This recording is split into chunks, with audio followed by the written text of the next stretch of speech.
আমাদের সমাজে এই হ্যারাসমেন্টগুলো বাড়ছে না কমছে? বাড়ছে। নৈতিক অবক্ষয় বাড়ছে না কমছে? আমরা হয়তো এটা বন্ধ করতে পারবো না, কারণ এটা যারা বাড়াচ্ছে তাদের অনেক টাকা, অনেক ক্ষমতা। টিভিগুলোর মালিক তারা, আন্তর্জাতিক মিডিয়াগুলো তাদের হাতে। তারা এই যুবক যুবতীদেরকে বেহায়া করে অবক্ষয়ের মাধ্যমে অনেক লাভ করছে, সাম্রাজ্যবাদী লাভ, অর্থনৈতিক লাভ। আমরা তাদের কাছে কিছু না চুনোপুটি। রাজা তার মন্ত্রীকে বললেন যে আমার পায়ে ধুলো লাগে, এটা বন্ধ করো। মন্ত্রী বলল তো কোনো ব্যাপার না, পুরো দেশ ঝাড় দিয়ে দেব। হাজার হাজার ঝাড়ুদার ঝাড় দেওয়া শুরু করলো, ধুলোতে দেশ ভরে গেল।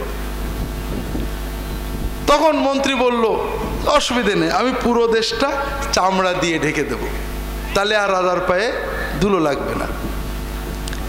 কিন্তু হিসেব করে দেখা গেল দেশ তো দূরের কথা, একটা গ্রাম ঢাকারও গরু নেই, চামড়া লাগবে তো অত চামড়া কোথায় পাওয়া যাবে? মন্ত্রী তো বেকার, রাজা বলেছে না হলে কতল করে দেব। এমন সময় এক মুচি আসছে।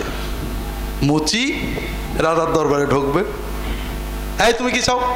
হুজুর আমি এই আপনার এই সমস্যার একটা পরামর্শ দেব। মন্ত্রী বলছে বড় বড় সব পণ্ডিত হেরে গেল, তুমি মুচিয়ে যাও। রাজা বলছে না আসতে দাও, আসুক। কি বাবা তুমি কি বলবে? ও মুচি কিছু না বলে রাজার পায়ের কাছে বসছে। বসে ওর ঝোলার ভিতর থেকে দুটো চামড়া বের করেছে, বের করে দুই পায়ে দুটো চামড়া বেঁধে দিতেছে, দিয়ে বলছে রাজামশাই পুরো দুনিয়া চামড়া দিয়ে ঢাকা যায় না, নিজের পাটা ঢেকে রাখলেই পায়ে ধুলো লাগা বন্ধ থাকে। আমাদের টুপিটা ফরজ না সুন্নত?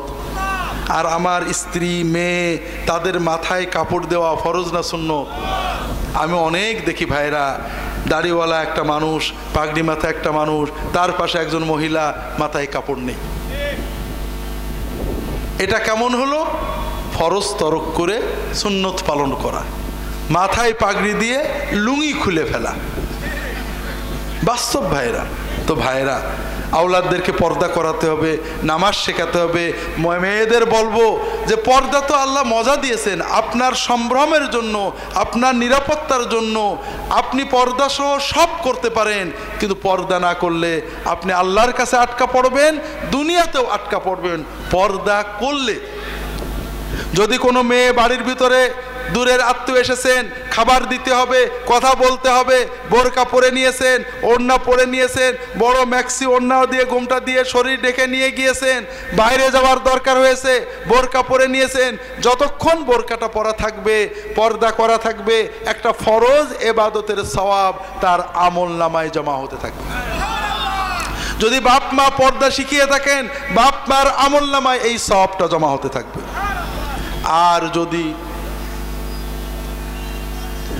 আর যদি স্বামী তাকে পর্দায় উদ্বুদ্ধ করে থাকেন, স্বামীর আমল নামায়ও সব জমা হতে থাকবে। হাজারিন, দ্বিতীয় বিষয়, পর্দা করলে লাভ কি? আমেরিকান একজন মেয়ে নাওমি ওলফ, যারা পিস টিভি দেখেন, পিস টিভিতে পর্দার আলোচনায় আমি বিষয়টা বলছিলাম, হয়তো অনেকে শুনেছেন। নাওমি ওলফ, তার একটা আর্টিকেল পড়ছিলাম, দ্য ওয়েল্ড মডেস্টি, পর্দায় ঢাকা সতীত্ব। উনি লেখছেন আমরা ইউরোপ আমেরিকার ওয়েস্টার্ন মেয়েরা খুলে রাখি, আর খুলতে গেলে মেকআপ করতে হয়। আপনারা বুঝতে পারছেন না? যারা শুধু মুখ খোলে মুখটা মেকআপ করে, যারা হাত পুরোটা খোলে এখান থেকে পুরো মেকআপ করতে হয়। মেকআপ মানে কেমিক্যাল।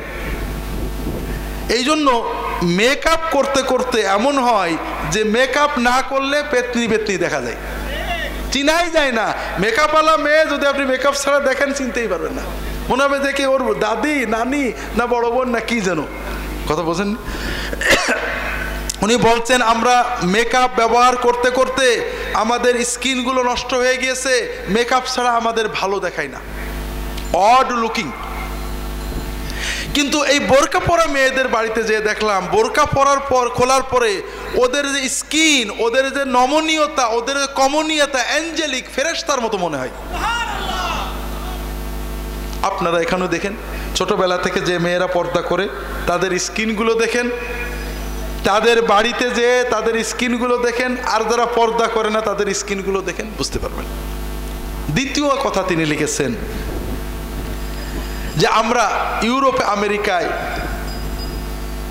বেপর্দা অশালীনতার কারণে সারাদিন ন্যাংটো দেখি, সারাদিন ছেলে মেয়ে একসাথে কথাবার্তা হ্যান্ডশেক, যে কারণে স্বামী এবং স্ত্রীর মাঝে যে একটা আন্তরিক ঘনিষ্ঠতা এটা থাকে না। স্বামী স্ত্রীর যে ঘনিষ্ঠতা সারাদিন বেটাস বেটি দেখা হয়, কাজে স্বামীর প্রতি আলাদা টান, স্ত্রীর প্রতি আলাদা টান এটা আমাদের থাকে না, যেটাকে ওনার ভাষায় ল্যাক অব লিবিডো। কিন্তু পর্দানসীন পরিবারগুলোতে যেয়ে দেখলাম তাদের স্ত্রী এবং স্বামীর ভিতরে যে মহব্বত, টান, আন্তরিকতা আমাদের তুলনায় অনেক অনেক বেশি। তো কাজেই আল্লাহ তাআলা আমাদেরকে পর্দার বিধান দিয়েছেন আমাদের কল্যাণের জন্য। কার কল্যাণের জন্য? আমাদের কল্যাণে। আল্লাহ যত বিধান দিয়েছেন সব বান্দার কল্যাণে।